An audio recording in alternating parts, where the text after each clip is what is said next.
누구나 알바에서 사장이 될 수 있다고 생각하고 그걸 증명한 양지삼입니다. 저는 25살 때부터 조개구이집에서 알바를 했었고요. 지금은 치킨집, 족발집, 횟집, 고깃집, 식당 8개를 운영하고 있는 외식 기업의 대표입니다. 시작하는 날이고 해서 본인이 얘기한 대로 알바에서 사장이 되셨고 다른 사장들을 또 키워내고 계시고 있단 말이죠. 여러 가지를 궁금해 하시겠지만은 제일 궁금한 부분이 어떻게 알바로 시작했는데 사장이 될 수가 있느냐. 누구나 알바가 사장이 될 수 있다라고 얘기하는데 그 안에서 이제 어떤 과정들이 필요한지 되게 많이 궁금해 하실 것 같거든요. 이렇게 질문 드리고 싶습니다. 양지삼 알바. 네. 알바생일 때 양지삼은 나는 이런 게 조금 달랐다. 세 가지. 네, 3가지요. 네. 일단 첫 번째부터 한번. 첫 번째 본인 자랑이죠. 네, 첫째, 이거는 생 라이브죠.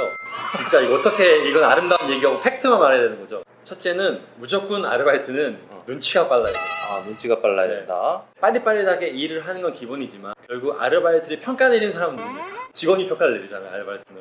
직원들이. 네, 그래서 아르바이트를 할 때 물론 손님한테 칭찬받는 건 당연한 거고 직원한테 얘는 내가 내도 나오고 뭘도 달 수 있는 사람인가에 대한 어떤 신뢰를 줘야죠, 먼저. 그래서 그런 눈치를 봐야 되지.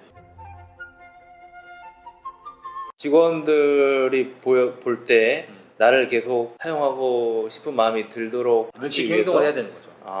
그러니까 일단은 그냥 일반적인 눈치가 아니라 지금 나랑 같이 함께할 사람들에 맞출 그렇죠. 수 네, 있는 그렇지. 그 센스가 네. 필요한 거네요. 근데 본인은 그게 달랐다. 항상 그걸 생각했죠. 먼저 그거부터 생각했다. 네. 누가 나를 평가하는가. 누가 나를 평가하는지를 보고 그 사람의 눈치를 본다. 네. 직원도 다 같은 직원이 아니라 직원 중에서 직원 짱이 있잖아요. 그렇죠. 네, 그리고 팀장님도 계셨을 것이고 네. 정장님도 계셨을 것이고 그분 주위에서 좀 티나는 일들이 있어요. 그 사람 주변에서 네. 티나는 일들. 저는 좀 운이 그게요? 좋았던 게 등치가 크니까 티가 많이 나는. 조금만 해도 그 땀도 많이 나고 얘는 진짜 열심히 한다.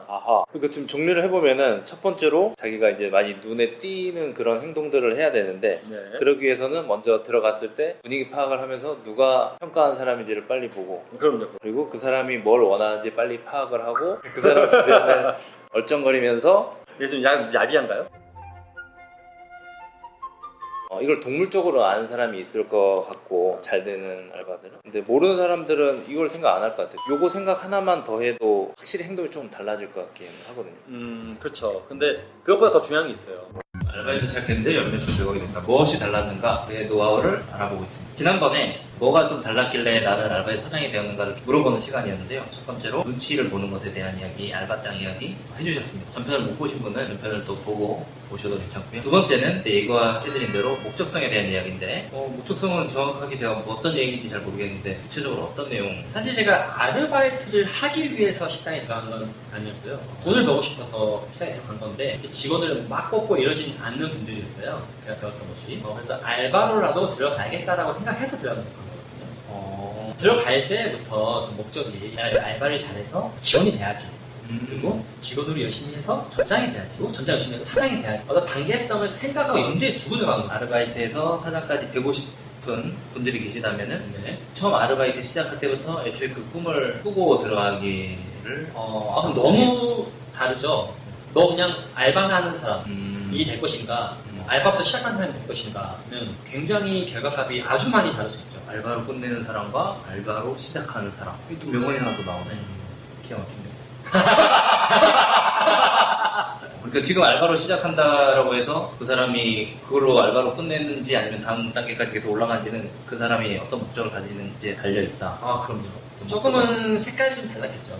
그 친구들은 그냥 아르바이트를 하러 온 거죠. 그러니까 시간당 돈을 벌려고 온 거죠. 그리고 그 돈을 쓰려고 온 거죠. 그 돈을 벌어서 쓰기 위해서 돈을 버는 시간들이었고 저는 그게 목적 자금이었고 그 친구들은 목적 자금이죠. 그렇지만 유흥이나 그때 당시에 젊은 친구들이 누구나 다 그런 하듯 데이트 비용이나 이런 것들을 위한 자금이었죠. 그러면은 지금 이제 목적 자금에 대한 얘기를 해주셨는데 사실은 상업 자금에 대한 얘기들은 나중에 영상을 또 따로 찍어야 될 정도로 많이 방대할 것 같아서 요거는 다음 편에 다른 영상에서 좀 더 구체적으로 이야기를 나눠보도록 하고 본인은 목적 자금을 그러면 얼마 정도로 제가 이런 얘기 들었어요. 100원을 벌고 싶으면 10억을 먼저 모아라. 10억을 모을 수 있다면 100억도 벌 수 있다. 10억을 모으고 싶으면 1억을 먼저 모아라. 1억을 모으고 싶으면 1000만 원을 먼저 모아라. 이런 거를 어디 책에서 봤나 봤었어요. 어디서 을의 어떤 진리가 대단한 게 아니라 뭐 그래 그런가 보다 하고 1억을 먼저 모아야겠다. 그때 제가 1000만 원이 있었어요. 제가 주머니에. 제가 군대에서 모아온 돈인데 나중에 기회가 되면 말씀드리고 1000만 원이 있었고 이제 1억 모으는 게 목표였죠.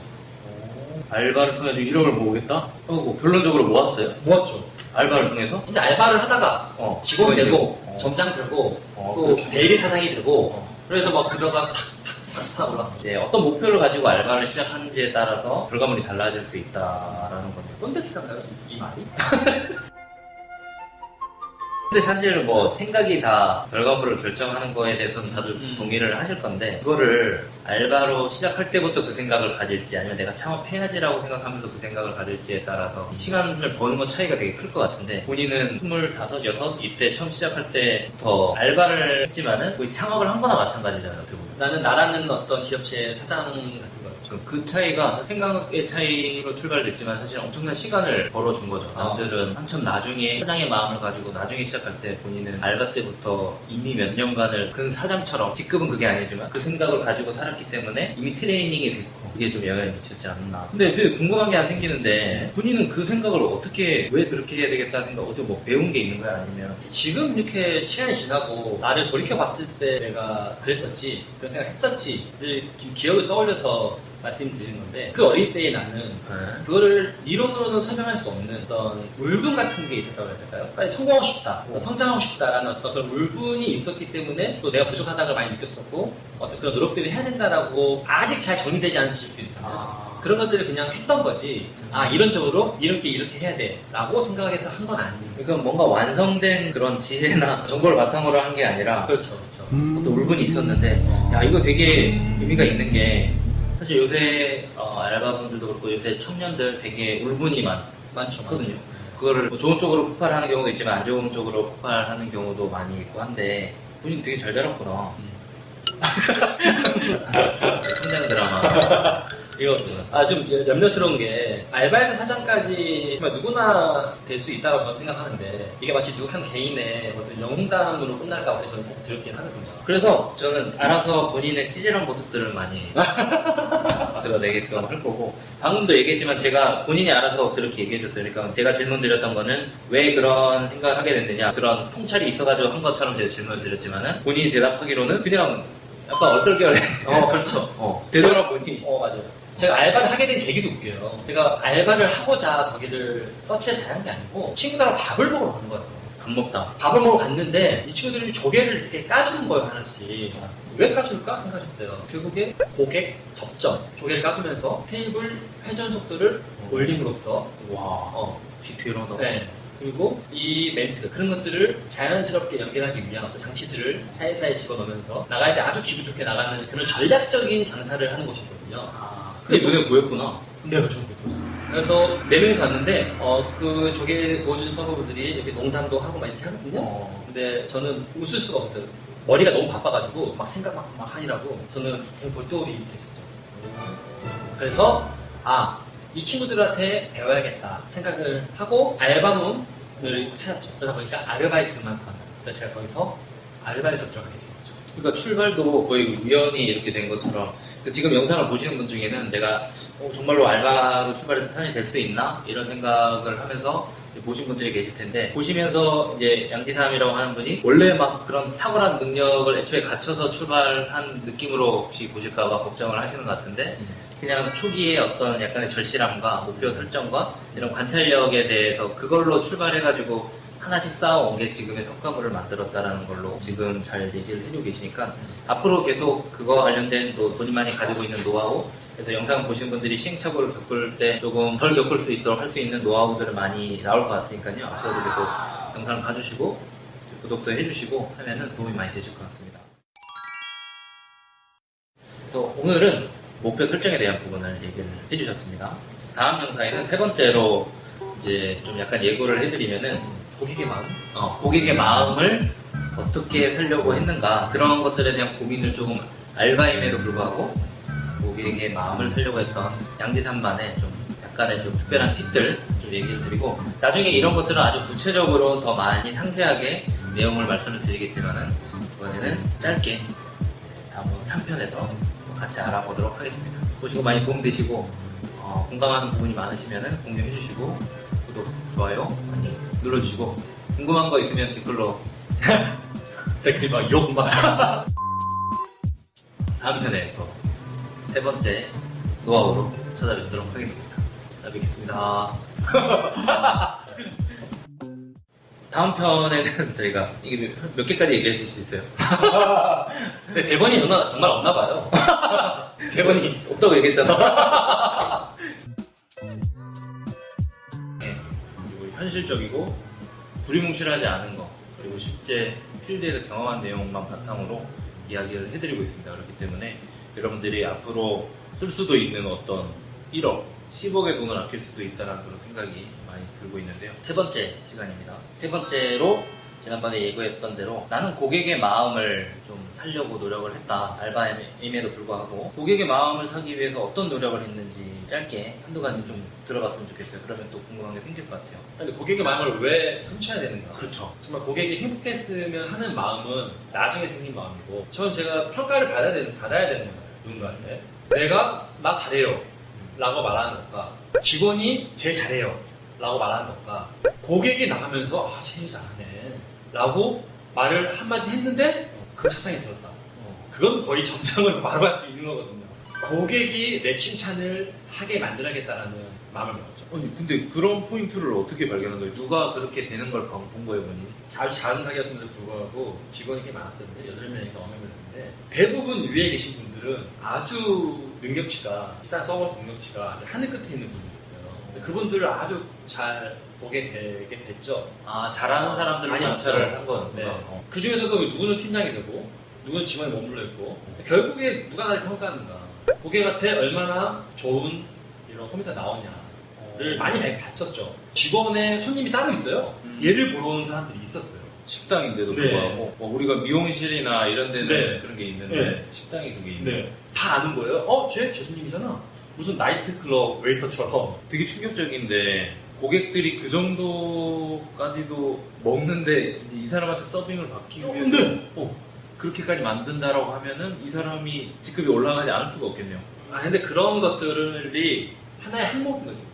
그게 하나의 항목이라면 그 외에 그럼 또 여러 가지. 근데 뭐 근태가 있을 수도 있고요. 비전이 있을 수도 있고요. 리더십이 있을 수도 있고 못할 수도 있어요. 다른 경우는. 그래서 본인은 그런 사람들을 보고 연구를 했고 그래서 어떤 시도들을 진짜 저만이 가지고 있는 비법이 있어요. 그러면 진짜. 이거 공개해도 되는 거예요? 이걸 다 모르더라고요. 예, 알려줘도 괜찮아요. 알려도 괜찮아요. 아주 쉬운 거지만 누구나 쓰는 거예요. 여러분 여기 이쯤에서 여러분들 구독하기, 좋아요 부탁드립니다. 어렵게 공개하는 겁니다. 알려주시죠. 제가 이 손님을 꼬시고 싶다. 그냥 한번 상상해보자고요. 내가 이 친구를 꼬시고 싶어. 근데 본 적도 없어요. 얘를 꼬시고 싶어. 그러면 이 주위를 왔다 갔다 하겠죠. 이 사람한테 뭔가 나는 나쁜 사람이 아니다라는 어떤 안전하다라는 어떤 신호를 줘야 되겠죠. 뭔가 배려를 좀 배려를 통한 조금씩. 왜냐면 그 사이라는 게 있잖아요. 우리 이런 사이야. 이 정도는 우리가 아무 편하잖아요. 제 얼굴이 우리 선생님 코앞에 있다고 생각해보세요. 그럼 기분이 더럽죠. 내가 저기서 얘기했다고 생각해보세요. 그럼 우리는 가까이 와서 얘기해. 그럼 우리는 그것보다는 더 가까운 사이잖아요. 그리고 거리로 약간 서로의 감정적인 거리를 파악하는. 네. 대부분 종업원이 식당에 온 손님한테 뭔가 과하게 잘해주고자 할 때는 너무 가까이 가거든요. 욕심이 갈 때. 네. 너무 가까이 가서 제가 살짝 서비스 받았습니다. 뭐 예를 들어서 이렇게 했을 때 그 공간 사이감이 깨져버리면 감사합니다 라고 말하지만 표정이 썩 밝진 않거든요. 그게 내 공간에 침범을 했기 때문에. 그래서 저는 어떻게 했냐면 통상적으로 손님들이 1시간에서 1시간 10분을 먹어나가요. 그걸 본인이 쟀어요? 쟀죠. 약간 병들게. 왜냐면 탭을 회전시키고 뭐 해야 되니까. 그럼 1시간에 먹다 보면 뭐 소주도 몇 병 먹을 것이고, 그러면 소주 뭐 이렇게 뚜껑도 이렇게 막 왔을 것이고, 뭐 휴지 같은 것도 있을 것이고, 그러면은 왔다 갔다 하면서 그런 걸 좀 치워줘요, 한 번씩. 시크하게 가요. 반찬 같은 것도 달라고 하기 전에 이거 좀 갖다 드릴게요. 빨리 가야 돼요. 그러면은 알게 모르게 이 손님은 나하고만 사이가 좁혀지는 거예요. 그러면 다른 사람들이 우리 손님한테 이 손님을 꼬시기 위해서 한번 재방문을 유도하기 위해서 사자 서비스를 이렇게 딱 주는 것과 제가 다음에 또 오시면 감사하겠습니다. 물 주는 것과 누가 더 친밀감을 느낄까요? 마음이 더 편한 상태에서 마음이 더 먹는 게 편한 상태에서 먹는 게 훨씬 더 가치가 높죠. 뭘 주느냐보다 네, 어떤 어떻게 사이에서 주느냐, 어떤 사이에서 주느냐. 그렇네. 그 공간을 좀 허물어뜨리는 순서라고 할까? 되게 연애를 잘하셨겠다. 먹고만 계속 그러면 연구를 하면서 관찰을 하면서 알아내시는 거예요? 아니죠. 상처를 받았죠. 저도 등치도 큰 사람이 이렇게 커플 데이트하고 있는데 괜히 막 껴들어가지고 사이다 준다고 막 왔다 갔다 하고 이러면 남자 입장에서 싫잖아요. 그래서 욕을 아주 호되게 먹었죠. 쟤는 뭔데 그냥 빨리 가지. 욕을 먹어요? 네, 엄청 먹었죠. 그러니까 이 여러분들이 보시기에 엄청난 통찰력을 가져오는 것 같지만은 일단 한번 뒤고 문제가 발생하면 이걸 해결하기 위해서 본인은 생각을 해서 발전시킨 거예요. 그렇죠. 일단 아프니까. 얼마나 창피하겠어. 사람도 많은데. 본인은 화도 못 내고 못 내줘 뭐라고 하겠어요 제가. 이제 이 방법이 더 세련돼지기 위한 아주. 그런 네, 이거는 100%입니다. 100%. 경험한 사람만 알 수 네. 있는 내용이에요.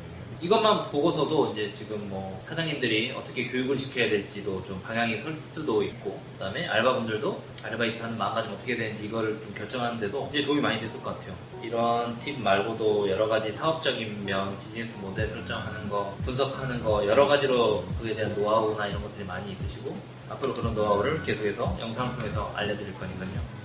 영상 좋아요, 구독하기 많이 눌러주시고 그런 것들이 있어야지 더 많이 저희가 이끌어낼 수 있는 명분이 되기 때문에 여러분들 도와주십시오. 가십시오. 다음번에는 어떤 내용을 한번 얘기해볼까요? 그거 해볼까요? 목적자에 대해서 한번 얘기해볼까요? 예를 들면 얼마를 모아야 될지 뭐 이런 것도 같이 내려면 쉽죠, 너무 쉽죠. 뭐 1,000만 원. 제가 얼마 전에 우리 직원 다 모아서 5천만 원 있는 사람 손들어 보세요. 한 명이 더 있어요. 3천만 원 있는 사람 손들어 보세요. 아까 그 친구만 들었어요. 1,000만 원 있는 사람 손들어 보세요. 2명 들었어요. 멈추는 거. 아니 왜? 그 친구들 다 뭐 3년, 5년, 7년 이시했던 친구들. 그럼 그 친구들이 200씩만 벌을 받아도 연간 2,400에 5년 일했으면 그건 1억이 넘게 번 거잖아요. 근데 1,000만 원이 없다는 사실이 너무 화가 나면서도 근데 너무 미안하다. 그런 진심에서 나온 알바로 시작했지만은 사장에 가기 위해서 첫 번째 관문인 어떤 목적 자금에 대한 이야기를 다음번 영상에서 또 한번 진행해 보도록 하겠습니다. 많이 기대해 주십시오. 다음에 뵙겠습니다. 감사합니다.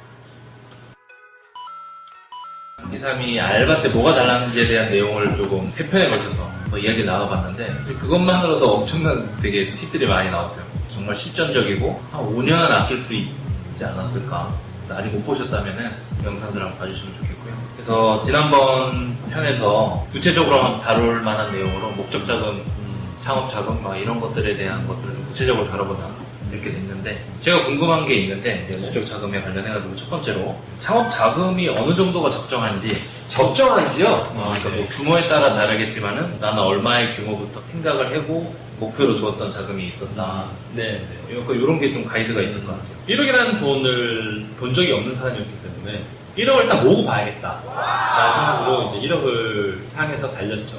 창업 자금이 1억이 필요할 거라는 건 모르고 그건 모르고 일단 1억을 모아야겠다. 그것도 나쁘지 않네요. 1억은 필요할 수도 있으니까. 네. 1억 한 4,500만 원 정도를 모았어요. 또 대출도 좀 받았었고요. 한 1억 7,500 정도의 창업자금으로 첫 가게를 오픈했죠. 아니 그러면 그 정도 금액이면은 뭐 인테리어부터 임대부터 뭐 다 커버가 되는 거예요? 그 당시 지금 1억하고 또 그 당시 시점 그건 뭐 10년 전 일인데 10년 전. 10년 전에는 이런 메인 상권에서도 1억 언더의 가게들이 있었어요.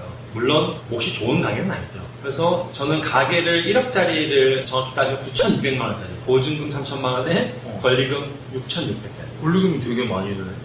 근데 이 메인 상권에서 사실 그게 비싼 건 아니고 싼 편에 속하는 거고 월세도 아주 싼 230만 원짜리 평당 10만 원 언더로 떨어진다는 건 굉장히 저렴한 월세예요. 관리비도 없고 또 그 건물이 구청에서 관할하는 건물이었어요.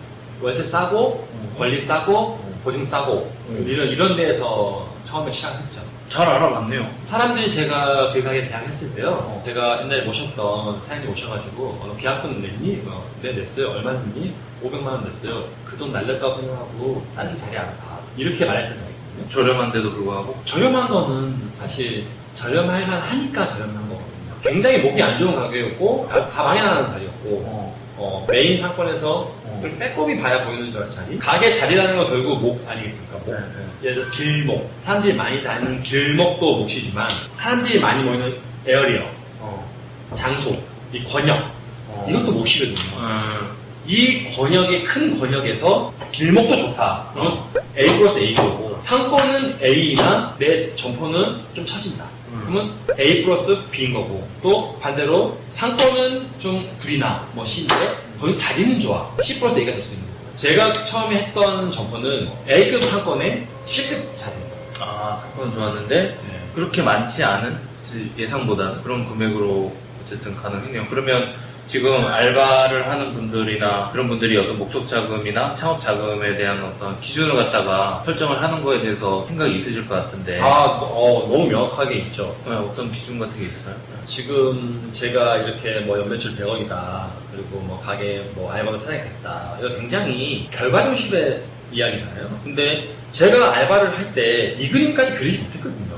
제가 뭐 가게 하나 뭐 해도 뭐 성공한 거지 가게를 뭐 몇 개씩 한다라 생각을 못했었어요. 알바할 때는. 그렇겠죠. 네. 알바할 때 창업 자금을 이야기할 필요까지는 없어요. 지금 내가 어떤 상황인지를 먼저 스캔을 해봐야겠죠. 너 얼마 있어? 저 100만 원 있습니다. 그럼 그 100만 원이 이렇게 적어봐야죠. 나 100만 원 있네? 현실에 대한 어떤 데이터들을 만들어야 돼요. 자기가 얼마가 있는지 정확히 체크를 해보면 내가 왜 이거밖에 없는지도 한번 생각해볼 필요도 있죠. 혹시 이게 목적 자금 모으는 것과 연결이 되는 건가요? 그럼요. 아, 그렇구나. 그렇다면은 다음 편 영상 이 중요한 내용을 저희가 다음 편 영상에서 한번 얘기를 해야 될 것 같아요. 본인이 얼마의 창업 자금으로 시작을 했는지에 대해서 한번 말씀을 드려봤고 상권은 좋았지만은 그렇게 목이 좋지 않은 곳이었기 때문에 그렇게 큰 금액은 들이지 않고 초반에 창업을 할 수가 있었다. 목적 자금 모으는 법에 대한 얘기를 해드릴 건데 현실에 대한 어떤 정리부터 출발을 한다라고 얘기를 밑밥을 깔아주셨고 목적 자금에 대한 두 번째 영상에서 이거에 대한 구체적으로 목적 자금을 어떻게 모아가는지에 대해서 말씀해 주시도록 하겠습니다. 좋아요, 구독하기, 공유하기 많이 눌러주시고 궁금한 것들은 댓글로 많이 달아주시길 바랍니다. 다음 편 영상에서 꼭 뵙도록 하겠습니다. 감사합니다. 감사합니다. 네. 갑자기 마무리해서 당황스럽죠? 흥미진진해지겠습니다. 저는 뭐 개인적으로 무자본 창업 얘기하는 사람으로서 얘기 나오고 이러면 저는 잘 몰라요. 궁금해서 많이 물어보고 있는데, 지난번에 이제 끝냈을 때, 이제 목적 자금을 어떻게 모아야 할 것인가에 대해서 양재상 대표님이 좀 출발을 해주셨는데요. 일단은 현실 데이터부터 적어봐라. 네. 이 얘기를 해주셨어요. 그 다음에 어떻게 하면 되나요? 제가 어떻게 했는지 한번 말씀드릴게요. 네. 처음에는 한 일을 한 2달, 3달 했어요. 근데 돈이 없는 거예요. 어디 갔어요? 어디 갔어? 짜증이 나는 거예요, 자꾸. 일을 안 한 적도 없는데, 계속 일을 했는데 내 돈 어디 갔는가. 그래서 제가 뭘 했냐면, 한 달 동안 내가 돈을 어디다 쓰는가 적어본 거예요. 그걸 느끼고. 네. 짜증이 나니까. 그리고 재밌는 것들을 발견했어요. 뭐요? 월급을 타는 날. 월급 타는 날. 예를 들어서 제가 130만 원을 받았거든요. 재밌는 건 130만 원을 받았지만 130만 원 다 내 돈이 아니었다는 사실이에요. 이미 내가 누군가한테 빌렸거나 카드를 썼거나 선지출을 이미 반을 했더라는 거죠. 그게 굉장히 재밌는 논리거든요. 130만 원을 받아서 카드값에 대한 돈을 쓰는 것과 월급을 내가 조금씩 그냥 지출을 하는 것과 좀 달라요, 좀. 이거를 한번 정리를 싹 해야 돼요. 그래서 130만 원으로 계획을 짤 수 있게 만들어야 돼요. 이게 첫 번째. 제가 이거를 다 적어보니까 카드값이 한 60만 원이 지출돼 있었고요. 엄마 마신카드하고 20만 원 드리고 또 가수비 아니잖아요. 20만 원 들었어요. 휴대폰 한 10만 원 그때 뭐 기획값 하면 10만 원 나가잖아요. 그리고 또 보험 같은 거 하나 들어야 되잖아요. 10만 원. 그래도 내가 또 내 미래를 위해서 준비를 해야 되잖아요. 그럼 뭐 이런 변액보험 이런 거 있잖아요. 장기투자 상품. 그런 것도 한 10만 원 부어요. 뭐 적금도 한 10만 원 부어요. 그럼 나는 내 마음속에는 굉장히 할 건 다 하고 있다. 나는 안도감을 찾죠. 편의점에서 담배 같은 거 하나 사면서 집는 음료수 하나, 담배 같은 거 하나 사고서 집는 과자 하나, 그리고 일 끝나고 집에 갈 때 커피 한 잔 먹을까? 집는 커피와 또 까자 몇 개. 이런 것들이 20-30만 원 나가는 거예요. 너무 깜짝 놀랐어요. 그걸 적어보고 있는까지는 모르겠어요. 몰랐어요. 나도 지금 갑자기 돌이켜보니까 나 그런 거 되게 많은데. 뭐 하면서 찍는 거 되게 많은데. 네. 그래서 이거를 다 없애야겠다. 아니, 다 없애야겠다. 다 그냥 지워봐야겠다. 새로 시작하자. 그래서 제가 어떻게 했냐면, 돈을 어떻게 모아야 될까? 이런 생각을 누구나 다 해요. 네. 대부분 돈을 아껴 써야지 라는 생각을 하잖아요. 그쵸. 아껴 쓰자 하죠. 근데 그게 보통 사람의 생각인데, 저는 반대로 하고 싶었어요. 반대로. 돈을 아껴 쓰자가 아니라, 아껴 써야 반대말이 뭔가요? 막 쓰는 거죠. 막 쓰자. 돈을 막 써야겠다라고 느낀 거예요. 무슨 말이야? 어떻게 막 쓰는데 어떻게 뭐예요? 뭐예요? 아, 나 이거. 잠깐만. 이거를 끊고 가야 되나? 여러분 궁금하시죠? 자, 오늘 영상에서는 여러분들 현재 상태를 좀 정리해보고 내가 생각보다 나도 모르게 소비되는 것들이 많다는 걸 파악하는 그런 것들을 한번 돌아보는 그런 시간을 가지고 내가 생각보다 많이 쓰는구나. 이거를 좀 파악하는 그런 단계로서 생각을 하시고 그래도 이제 내가 좀 바뀌어야 되겠다 이런 마음이 좀 드실 너무 텐데 억울하잖아요. 일 안 하는 것도 없는데 그렇다고 뭐 내가 정말 나라를 살리는데 독립자금을 썼어. 그러면은 자랑이 되겠지만 지금 무슨 얘기예요? 독립자금. 아니 뭐 그건 자랑이 될 수 있잖아요. 그 돈을 쓰고. 네. 근데 그냥 편의점에서 그냥 까다좀 사 먹고 약간 기억도 안 남는 돈으로 지출됐다는 게 너무 짜증나더라고요. 이 짜증, 이 울분 이게 본인에 되게 동력이 많네요. 네. 지금 아마 영상 보신 분들 중에서도 이런 거에 공감하는 분들이 많이 계실 텐데 놀라운 게 아껴 쓰자가 아니라 펑펑 써야 한다. 생각에 좀 전환이 좀 필요한 부분이 있는 것 같아요. 목적 자금을 달성할 때 우리가 아껴 쓰자라고 생각을 하면은 안 된다. 대신 막 써야 된다. 펑펑 쓰자. 펑펑 쓰자로 돈을 모았다는 얘기를. 그리고 제가 진짜 이걸로 책 한 권 쓸 수도 있을 만큼 펑펑 쓰자 제작법 저번에 이제 전매 특허가 있어요. 너무 이해가 안 되는데 이 관점으로 어떻게 돈을 모았는지 다음번 영상에서 들어보도록 하겠습니다. 그래서 이 영상도 많이 좋아요 해주시고 공유하기, 구독하기 눌러주시면은 다음 영상 제작하는데 큰 힘이 되겠습니다. 다음 영상에서 그러면 또 뵙도록 하겠습니다. 감사합니다. 감사합니다. 지금 계속 영상을 찍으면서도 계속 놀라고 있습니다. 이게 관점이 너무 다른 것 같은데 지난번 영상에서 우리가 목적 자금을 모으기 위해서 처음에 해야 될 것들에 대해서 좀 한번 적어보는 그런 시간 이제 가졌고요. 그래서 그걸 통해서 내가 좀 억울함을 좀 느껴보는 시간. 짜증. 내가 열심히 일했는데 돈이 안 모였다. 그래서 그럼 어떻게 해야 되는가에 대해서 질문 드렸는데 이게 심상치 않은 얘기를 해주셨어요. 아껴 쓰지 말고 펑펑 쓰자. 펑펑 쓰자 개념. 이게 뭔가요? 제가 130만 원을 월급을 받았었잖아요. 귀향의 소비성 지출이 반이고 저축성 지출이 반이라면 내가 왜 지원을 하고 있는가? 12시간 동안 일을 하면서 반밖에 못 먹을 거라면 차라리 그냥 반 다 먹고 알바나 하자는 거죠. 무슨 말인지 알겠어. 근데 알바 할 거냐? 그건 아니잖아. 또 130만 원 효과적으로 어떻게 먹을 거냐 고민해야 되는데 내가 하는 대로 살아와 보니 이렇게 하는 거죠.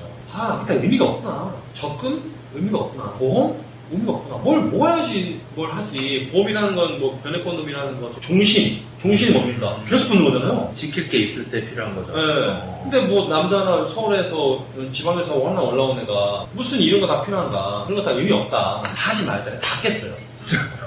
그게 제 인생의 마지막 접근이에요. 지금도 제가 접근을 합니다. 그래서 돈을 못 모으잖아요. 돈 못 모으죠. 그래서 저는 아무것도 안 하고 월급에 돈을 딱 찍었잖아요.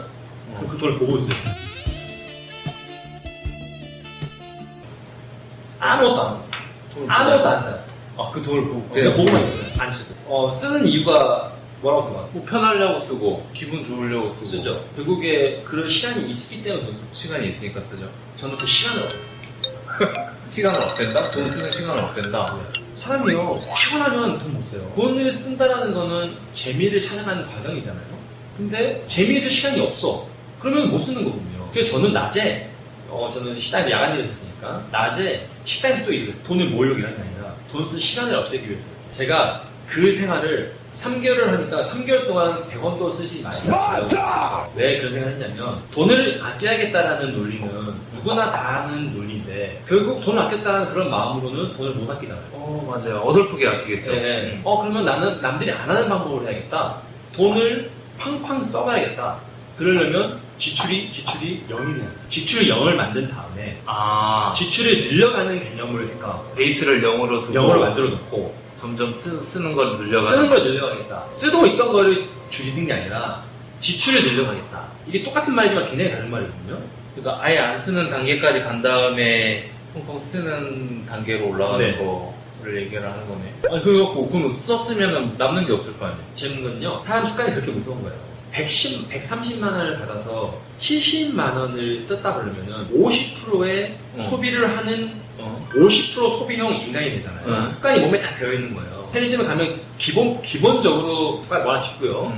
뭐 기본적으로 카드값 이미 뭐 얼마 나와 있고요. 근데 이거는 비단 소비 형태만 바뀌는 게 아니라 체질이 바뀌는 거예요. 영원의 사람이 되잖아요. 지출을 늘리는 게 엄청 힘들어요.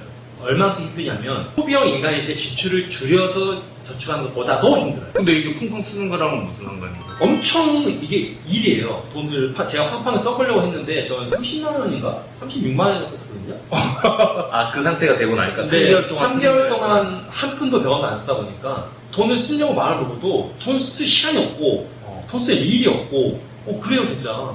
그러니까 이게 아끼려고 돈을 안 쓰고 이런 게 아니라 펑펑 써도 많이 쓰지 않는 상태가 되도록 네. 세팅을 한 거네. 네. 30만 원을 받잖아요. 그 다음 달에는 통장에 일단 260만 원. 그 다음 달에는 390만 원. 100%씩 다 먹었어요. 100%씩. 근데 여기 뭐 기본적인 생활비나 이런 거 들어. 생활비는 없었어요. 왜냐? 지출을 하는 시간을 없애기 위해서 낮에 또 일을 했잖아요. 그럼 낮에도 한 40만 원씩 벌었어요. 또 숙소에 살았어요. 제가 개인적으로 살았었는데 이제 숙소로 들어간 거죠. 이제 돈을 아끼기 위해서. 밥도 쉬는 날 가져와서 먹어. 마음을 먹으면 굉장히 방법들은 많이 나오는 것 같아요. 이게 도저히 그냥 내가 아낀다라는 마음으로는 체질이 안 바뀌고 체질이 안 바뀐 상태에서는 내 노력이 안 먹혀요. 내가 안 바뀌는데 내 주머니를 아낀들 마치 주머니 속에 칼 하나 넣는 거랑 똑같아요. 당장은 삐져나오지 않지만 어렸을 때 그 습관이 또 지출력 사람을 만들거든요. 체질 자체를 바꿔요. 돈을 모으는 체질. 돈을 쓰기가 정말 힘들어요. 와, 이게 정말 경험해보지 않으면 네, 정말 힘들어요. 시간이 없고 시간도 없고 체질이 그래 바뀌어서 100원도 100원도. 그러니까 나중에는 그게 생기겠다. 뭐냐면 약간 오기? 오기요? 그러니까 여기서 쓰는 것 자체에 대한 그 나의 숫자 싸움에서, 예를 들어서 통장에 26, 39 이게 다 가는데 근데 거기서 만약에 20만 원이 빠져 자존심 스크래치가 나는 거죠. 그렇지. 체질 변화를 위해서 아예 쓸 수 없는 상황 자체를 만들어 놓고 거기서부터 다시 써보는 단계를 한번 접근을 해보면은 아무리 써도 자기가 잘 안 쓰게 된다. 펑펑 써도 잘 안 쓰게 되는 그런 사람이 되는 단계. 그걸 통해 가지고 얼마 만에 얼마를 모으신 거예요? 5년 만에 1억 4,500만 원. 월급을 얼마 정도 받으면서? 저는 직원의 월급은 2배씩 올려야 된다고 생각하는 사람이에요. 직원 안 뽑으세요? 제가 이렇게 해보니까 정작 돈이 별로 안 모이더라는 거예요. 130만씩 다 모아도 1년을 모아봐야 그렇지. 해봐야 얼마입니까? 1,500 정도 됐죠. 네. 1년에 1,500만 원인데 네. 그러면은 1억 5천 모으려면 10년 기다려야 되지. 10년을 저는 기다릴 자신 없었거든요. 그럼 나는 어떻게 하면 그 기간을 줄일 수 있는가? 양적인 적립이 아닌 질적인 적립을 해야 된다. 내 몸값을 올려야 된다. 몸값을 올려가는 과정. 그럼 다음 영상에서 그러면 몸값 올려갔던 그런 과정 중에 있었던 에피소드 아우 너무 많죠. 그런 것들도 한번 다뤄보면은 지금 사장님들이나 알바분들 혹은 직원분들이 보실 때 좀 도움되는 내용들이 나올 것 같아서 한 2편 정도 연장을 해가지고 영상을 찍어보도록 하겠습니다. 그러면은 돈을 아끼는 게 아니라 쓰는 관점으로 해서 돈을 모았던 양기삼의 이야기. 일리는 있었나요? 그러니까 뭐 나름 뭐 일리가 있었긴 했습니다. 체질 변화. 이제 핵심은 이제 체질 변화였네요. 그 다음에 아무리 펑펑 써도 안 쓰는 체질로 되는 그런 단계니까 뭐 틀린 말은 아니라고 생각합니다. 근데 이제 아까 그 돈만 모아갖고는 돈이 많이 모이기 어렵다는 걸 판단하고 질적인 향상에 대한 부분을 고민을 했던 거. 그 부분을 가지고 그럼 다음 편 영상에서 또 얘기 나누도록 하겠습니다. 많이 공유해주시고 구독해주시고 좋아요 눌러주시면은 다음 영상 만드는데 큰 힘이 될 것 같습니다. 다음 영상에도 뵙겠습니다. 감사합니다. 감사합니다. 저도 그렇고 다른 분들도 보실 때는 쟤는 원래 태어날 때부터 저랬던 애가 있지 않나? 약간 이런 느낌이 있을 때가 있거든요. 워낙 약간 탁월해서.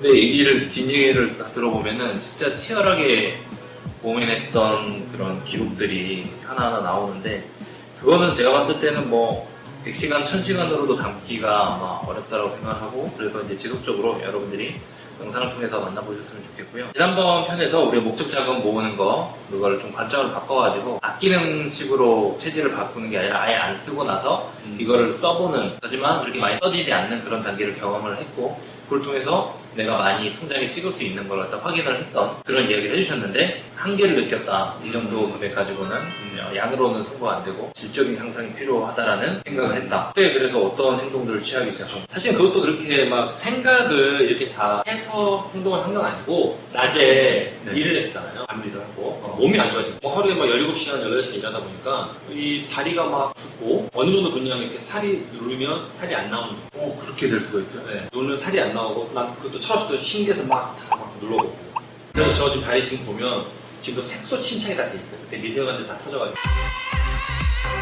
정말 이게 몸이 너무 힘들어서 못하겠다. 그래서 돈도 안 모이고, 돈도 빨리 모으고 좀 질적으로 올려야겠다. 이쪽으로 이렇게 간 거거든요.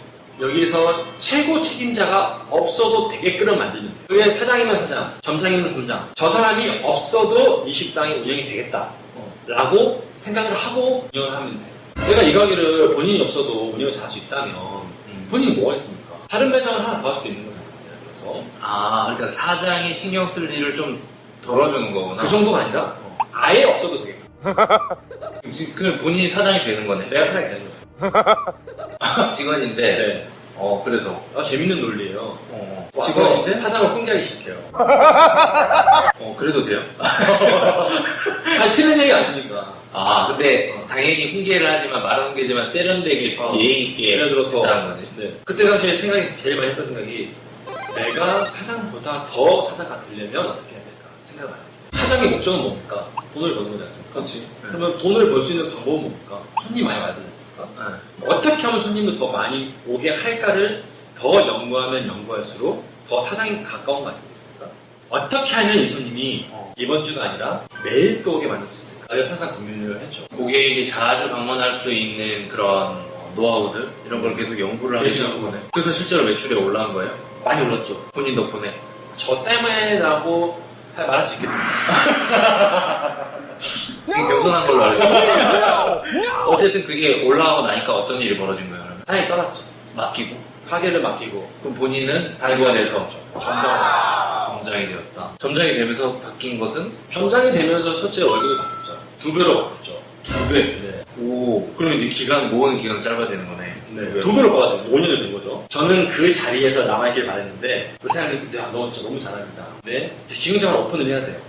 이 보낼 사람이 없는 거예요. 그래서 저를 새로운 매장으로 보냈죠. 그래서 원래 매장을 잘 관리하고 있었는데 난 여기서 이제 나만의 왕국을 만들어야겠다. 내 단골도 많고 너무 일도 재밌고 하니까 난 여기서 쭉 올려서 단가 올리고 몸가 올리고 몇 년 있다가 난 딱 돈 딱 모으면 난 내가 차려야겠다. 이렇게 내가 계획이었는데 양 점장님 저희 가서 가게 한번 오픈해 보세요. 저를 이렇게 아주 외딴 동네로 만들었죠.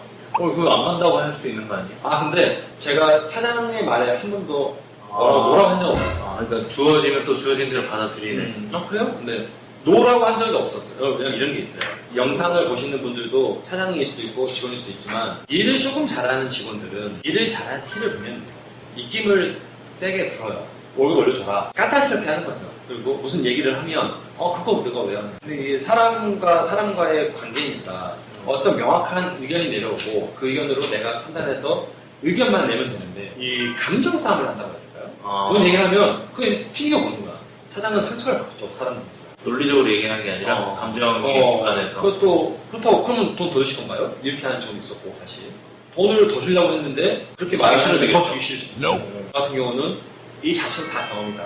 어차피 우리가 돈을 왜 모으겠습니까? 창업해서 돈 모아서 성공하려고 하는 건데 그 총알 딱 한 방 만드는 거잖아요. 지금 우리가 지금 이거 창업 얘기 지금 총알 한 방 만드는 얘기 하는 거거든요. 한 창을 만드는 게 아니잖아요 지금. 네, 그 한 방을 만드는데 이게 빗나가면 또 다시. 그렇지. 얼마나 힘들까? 총알을 만들어가는 과정, 창업 작업을 만들어가는 과정도 중요하지만 정말 비껴나가지 않는 나만의 그 총알을 만들기 위해서는 엄청난 상황에, 다양한 상황에 노출돼도 그거를 헤쳐나갈 수 있는 경험이 필요하다. 그래서 그 경험을 사기 위해 갔죠. 그 직영점으로 가고 나서 거기서 또 목적 자금을 모으는데 좀 더 점프업한 계기가 있었나요? 있었죠. 거기 가서도. 그렇다고 하면은 저희는 빠르게 돈을 모으기 위해서 이제 양적인 성장을 하는 과정 중에 본인이 예상하지 못한 그런 이벤트가 생겼고 이왕이면은 그것을 다양한 경험 중에 하나로 받아들이고자 실제 그 사장의 제안에 응했고 그 다음 단계에서도 본인이 어떻게든 그 상황을 자기에게 유리하게 만들어서 돈을 더 빨리 모으는데 어쨌든 기여를 한 상황을 만든 것 같습니다. 이렇게 옮겨간 다음에 어떤 일이 벌어졌고 어떻게 대처를 했고 돈이 어떻게 모였는지에 대해서 한번 더 얘기를 나눠보도록 하겠습니다. 그러면 여러분들 좋아요, 공유하기, 또 구독하기, 댓글 달아주시고 다음 편 영상에서 또 뵙도록 하겠습니다. 감사합니다. 감사합니다. 네. 계속해서 우리 자금 마련을 했던 그런 과정 중에 있었던 에피소드를 위주로 좀 가고 있고 그 중간중간에 여러 가지 관련된 노하우들이 나오긴 하지만은 더 상세한 것들은 그 파트에서 다음번 파트에서 구체적으로 다뤄볼 것이고 지난번 영상에서는 이제 본인이 좀 점장 단위로 이렇게 올라가면서 월급이 2배로 뛰었던 그래서 목적 자금을 모으는데 기간을 단축시킬 수 있었던 그 과정 사장이 없어도 되게끔 만드는 아이디어를 계속 고민했던 것들 그리고 그런 아이디어들은 나중에 아주 구체적으로 다른 영상들에서 많이 풀어낼 것이고요. 근데 그 과정에서 이제 있었던 일 중에 이제 새로운 매장을 맡게 된 그런 상황이 갔고 그 상황에서도 나는 돈을 더 빨리 모으는데 이 기회를 활용을 했다 이 얘기를 해주셨는데 실제로 가고 나서 뭐 어떤 일들이 있었길래 나는 돈을 더 빨리 모을 수 있게 되었는지 그 내용을 한번 듣고 싶습니다. 되게 낯선 환경에 지금 가게 된 거네요. 지금 갔죠. 갔는데 박살이 났죠. 매출이? 본인은 분명히 여러 가지 노하우가 있었을 것 같은데 있었죠. 빗나간 거예요? 네. 가게에 들어올 때 사람 다 누가 목적이 있어요. 제가 우리 교수님하고 소주 한잔 먹기 위해서 가는 곳과 저희 와이프하고 애를 손잡고 가는 곳은 굉장히 차이가 많이 날 수 있죠. 그럼 우리는 사실 주차가 공간도 필요 없을 수도 있고 애기 의자가 없어도 되고 의자가 자리가 그렇게 불편하지 편하지 않아도 되고 근데 가족을 데리고 간다는 건 굉장히 편해야겠죠. 제가 처음에 일했던 곳은 유흥상권이었어요. 놀려고 즐기려고 오는 사람들이에요. 그래서 우리가 정말 큰 재미만 줄 수 있다면 조금의 불편은 감수할 수 있어요.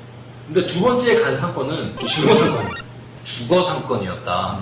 유흥 상권인 줄 알았는데 그래서 재밌는 건 지금 생각하면 너무 명확하지만 그때 너무 우리가 어렸잖아요. 가게가 너무 작아가지고 회전을 빨리 하기 위해서 예전에 그 목욕탕을 데 있잖아요. 그런 거 저고 있거든요. 한 번씩 놀러 오는 사람들은 그 자체가 재밌으니까 이해해요.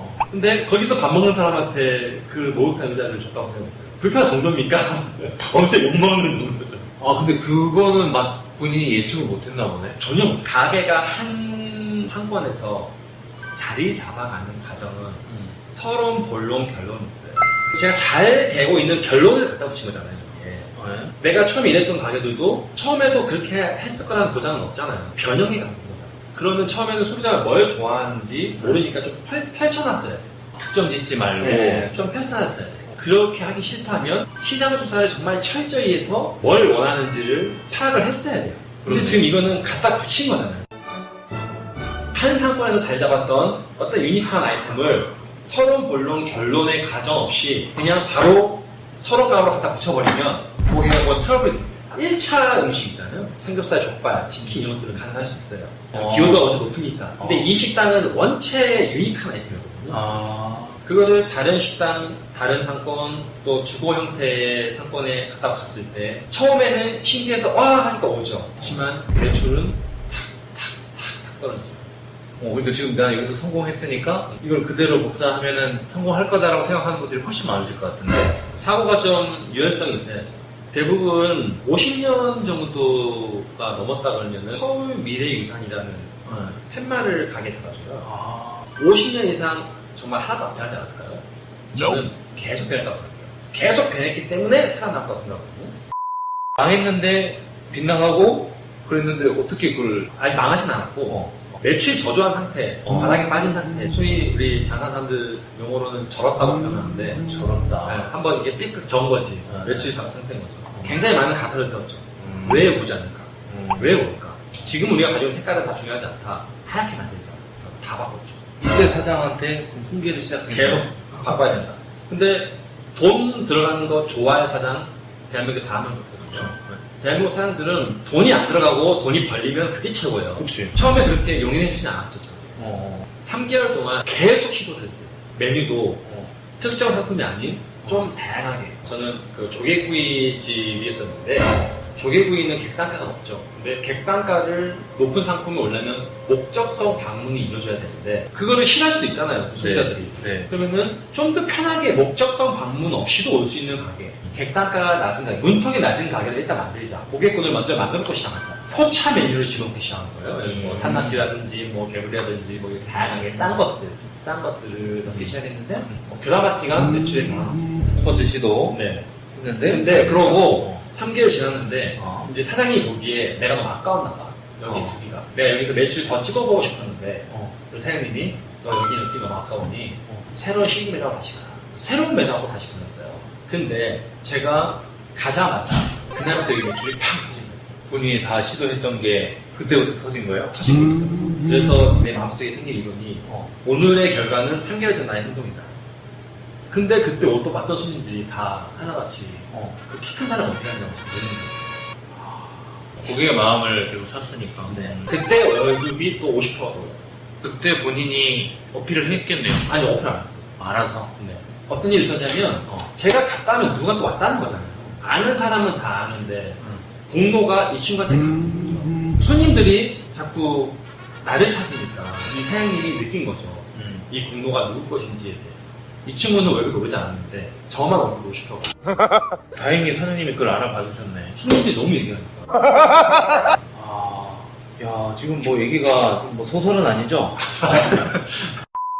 그리고 지금 계속해서 뭔가 자금을 모아왔던 과정 중에 본인이 몸값을 올리가는 그 과정을 좀 쭉 말씀드렸는데, 이런 과정을 거쳐가지고 이제 아주 빠른 시간 내에 목적 자금을 모으고 창업하게 된 그런 상황까지 갔다라는 거 정리를 한번 드리고, 앞으로도 계속해서 우리 창업과 관련해가지고 특히나 어떤 자본이 들어가고 이제 공간이 필요한 식당이나 이런 매장, 이런 창업에 좀 관심이 있는 분들은 댓글로 궁금한 점들을 좀 많이 적어주시면은 그거에 대해서 양지삼 대표님께 물어보고 대답을 들어보고 하는 시간을 가질 수 있고요. 아주 디테일하고 뭐 어려워 보이는 것도 다 질문 주셔도 이분은 다 대답하실 수가 있으니까 어차피 제가 대답하는 건 아니기 때문에 한마디 또 해주시고 싶은 게 마지막으로 혹시 있으신 게 있어요? 알바에서 사장이 될 수 있다라고 정말 마음속에 믿고 있는데, 이런 자금 관련해서는 누가 돈을 줘도 저는 하지 말아라고 실제로 그런 게 있었어요. 누가 줘도 창업하지 마라. 네가 안 모았으면 누가 줘도 하지 마라.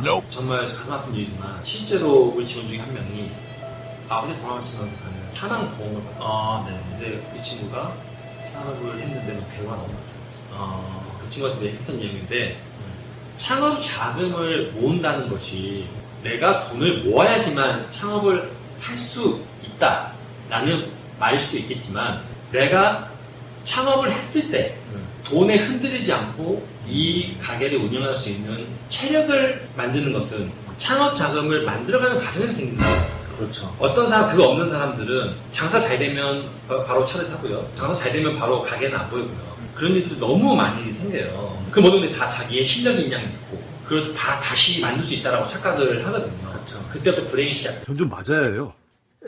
창업 자금을 모은 그 길이 물론 지루하고 힘들지만 좀 즐겁게 이 과정을 받아들였으면 좋겠다라는 얘기를 꼭 하고 싶습니다. 저도 너무 공감하고, 저도 창업하는 분들한테 사실은 그 과정을 충분히 겪으라고 얘기를 하면서 저는 무자본 창업 얘기를 하고 있거든요. 본인들이 한 달에 100만원, 200만원도 잘 커버를 못하고 그게 들쑥날쑥할 때 흔들리면서 무리한 자금을 들여가지고 창업했을 때 흔들리는 거는 되게 상상할 수 없을 정도의 고통인데, 대출을 받아 한 번에 다 쏟아붓고 힘들어지는 경우를 저도 많이 봤다 보니까 아주 작은 돈부터 벌어보고 작은 돈부터 한번 아껴서 써보는 그 경험이 반드시 창업이 필요하다고 얘기를 하는데, 그거랑도 약간 상황 부분이 좀 있는 것 같아요. 그래서 앞으로도 양지삼 대표님께서 정말 많은 시간과 돈과 뭐 생각을 들여가지고 사람을 만나서 경험했던 것들을 바탕으로 깨알 같은 거 어디서 듣지도 보지도 못했던 노하우들 계속해서 말씀드려서 여러분들의 창업 자금, 앞으로 들어갈 어떤 큰 자금들 10억, 1억 다 아낄 수 있도록 영상을 제작하도록 하겠습니다. 좋아요, 구독하기, 공유하기 많이 부탁드립니다. 감사합니다. 다음에 뵙겠습니다. 네, 감사합니다.